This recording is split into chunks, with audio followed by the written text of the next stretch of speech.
सासंगत जी, प्यार से कहना धन निरंकार जी।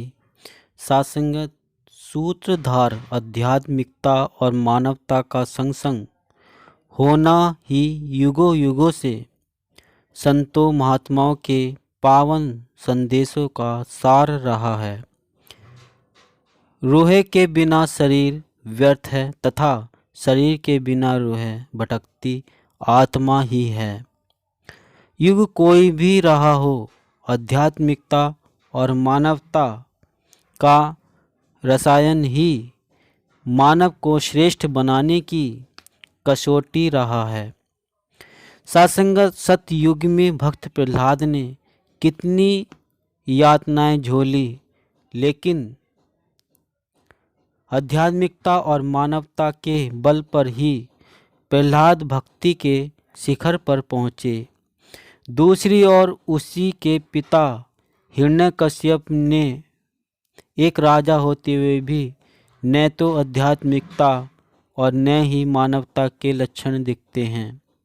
इसका आशय तो यही है कि बिना आत्मानुभूति के मानवता कोरी कल्पना है और आत्मानुभूति के लिए जीवन में सतगुरु का आगमन आवश्यक है।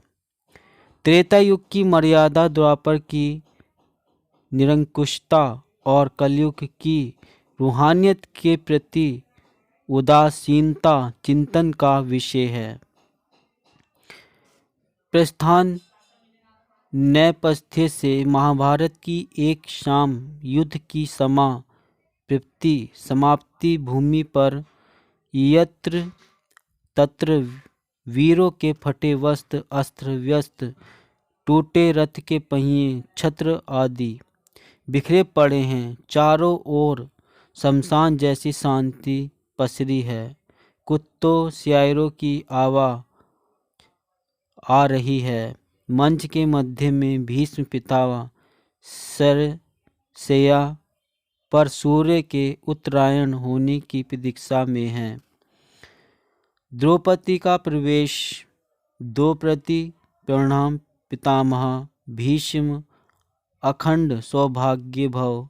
द्रौपदी ठाका लगाकर हंसती है। अखंड सौभाग्यवती आशीर्वाद के ये कोरे बेजान शब्द अर्थहीन लगते हैं पितामह। भीष्म जी कहते हैं, ये क्या कह रही हो पांचाली, खुलकर कहो। तो द्रौपदी कहती है, यही कि आज आपको इस दशा में देखकर मुझे कोई आश्चर्य नहीं हो रहा। कभी सोचती हूँ पितामह जीवन का एक ही पुण्य मुक्ति का कारण बन जाता। जटायु को देखो, उसके जीवन का एक पुण्य ही था कि उसके भगवती सीता की रक्षा में समय पर क्रोध किया और उनकी रक्षा की। परिणामतः जटायु को प्रभु श्री राम की गोद मिली। और पितामह आपके जीवन का एक महापाप था कि आपने मेरे चिरहरण होने पर भी क्रोध नहीं किया।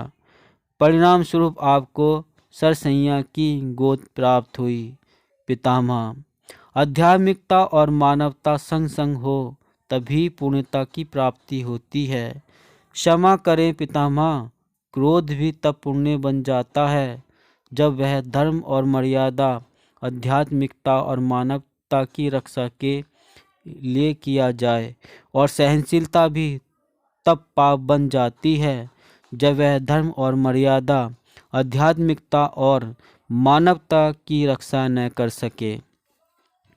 भीष्म जी कहते हैं, पार्थ के तीरों ने मेरे शरीर से पापी रक्त को निकाल दिया है। अब शुद्ध हृदय से आशीर्वाद देता हूँ महारानी द्रौपदी, हो सके तो मुझे अंतिम समय में क्षमा कर देना। द्रौपदी फपक कर चरणों में गिरती है, पितामह क्षमा क्षमा, अब मुझे आपसे कोई शिकायत नहीं रही। मेरे कटु वचनों को अन्यथा मत लेना। अच्छा आज्ञा दे।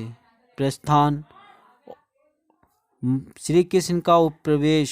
श्री कृष्ण जी कहते हैं, प्रणाम पितामह, भीष्म सूखे अधरों पर किंचित मुस्कान के साथ, आओ आओ देवकी नंदन, हृदय से स्वागत है तुम्हारा। मैं बहुत देर से तुम्हारा ही स्मरण कर रहा था। कुछ पूछ केवल केशव, बड़े अच्छे समय पर आए हो।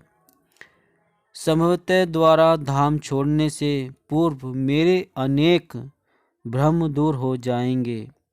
तो श्री कृष्ण जी कहते हैं, कहिए पितामह। भीष्म जी कहते हैं, द्रौपदी का घोर अपमान पर उसने हृदय से मुझे क्षमा कर दिया। हृदय को बड़ी शांति मिली। केशव, तुम तो ईश्वर हो ना। श्री कृष्ण कहते हैं, ना ना, बिल्कुल नहीं, मैं तो आपका पुत्र हूँ। भीष्म कहते हैं, घोर पीड़ा में ठहाकों के साथ केशव अपने जीवन का कभी आंकलन नहीं कर सका, तो नहीं जानता क्या अच्छा रहा क्या बुरा। अब अंतिम समय में तो आप ठगना छोड़ दो। श्री कृष्ण थोड़ा खिसक कर निकट आकर हाथ पकड़ते हुए, कहिए पितामह। भीष्म जी कहते हैं, इस युद्ध में जो कुछ हुआ वो ठीक था क्या? कौरव तो समाप्त हो गए, उनके हृदय पर चर्चा का कोई अर्थ ही नहीं है केशव। पर क्या पांडवों की ओर से जो कुछ हुआ आध्यात्मिकता और मानवता के स्तर पर वह सही था? अरे आचार्य द्रोण का छल के साथ किया गया वध, दुर्योधन की जगह के नीचे किया गया प्रहार, दुशासन की छाती का चीरा जाना, निहत्थे कर्ण के वध पर सब ठीक था क्या? उचित था क्या? श्री कृष्ण भगवान जी कहते हैं, इसका उत्तर मैं कैसे दे सकता हूँ? उत्तर वही दे जिन्होंने ये सब किया, मैंने तो कुछ भी नहीं किया। भीष्म जी कहते हैं, अभी भी छलना नहीं छोड़ोगे कृष्ण? अरे तुम्हारे कुछ नहीं करने में ही तो ये सब कुछ समाहित है। विश्व भले ही कहे महाभारत अर्जुन और भीम ने जीता, पर मैं जानता हूँ कन्हैया कि ये केवल तुम्हारी विजय है। मैं तो तुम्ही से ही पूछूंगा। भगवान श्री कृष्ण कहते हैं, तो सुनिए पितामह, जो पक्ष आध्यात्मिकता और मानवता से शून्य हो, उनके साथ जो हुआ उसे अनैतिक नहीं कहा जा सकता। वही हुआ जो होना चाहिए। भीष्म कहते हैं, ये तुम कह रहे हो केशव? मर्यादा पुरुषोत्तम राम का अवतार श्री कृष्ण कह रहा है। ऐसा छल तो किसी युग में हमारे सनातन संस्कारों का अंग नहीं रहा, फिर ये उचित कैसे हो गया? भगवान श्री कृष्ण कहते हैं कि इतिहास से शिक्षा ली जाती है पितामह, पर निर्णय तो वर्तमान की परिस्थितियों के आधार पर लेना पड़ता है। हर युग में सतगुरु का अवतरण होता रहा है। जो समय के सतगुरु को समझ लेता है, वह आध्यात्मिकता और मानवता के संग संग जीवन यापन करके मुक्ति का भागीदार बनता है, अन्यथा परिणाम कौरवों जैसा ही होता है। पितामह, राम त्रेता युग के नायक थे, मेरे हिस्से में द्वापर आया। अब दोनों का निर्णय एक सा नहीं हो सकता पितामह। भीष्म जी कहते हैं, उलझी उलझी बातें लगती हैं, नहीं समझ पाया, तनिक खुलकर समझाओ तो केशव। श्री कृष्ण जी कहते हैं, मर्यादा पुरुषोत्तम राम और श्री कृष्ण जी परिस्थितियों में बहुत बड़ा अंतर है पितामह। राम के युग में खलनायक भी रावण जैसा शिव भक्त था, जहाँ रावण जैसे नकारात्मक शक्ति के परिवार में भी विभीषण, मंदोदरी, माल्यवंत जैसे आध्यात्मिक संत हुआ करते थे। बाली जैसे खलनायक के परिवार में भी तारा जैसी विदुषी स्त्रियां और अंगद जैसे आध्यात्मिकता और मानवता के प्रतिरूप हुआ करते थे।